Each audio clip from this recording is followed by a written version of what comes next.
Ingan mo nga si islaw iyang ulo upaw, iyang ulo upaw.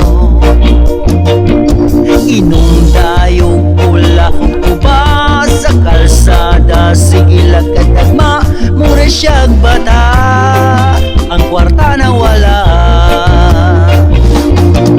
Pagkangit-ngit man sa dalan nga iya di ay giagian, oh, oh, oh, oh.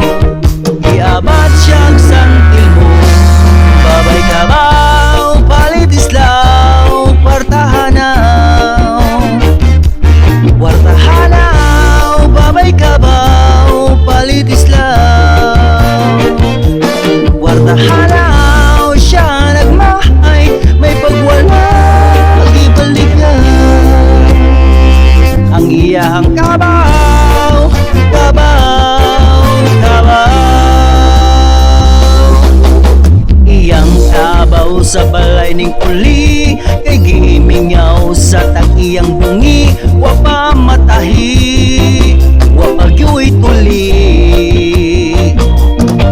Sa iyang pagtalikod na umod na pangos ang iyang tuhod,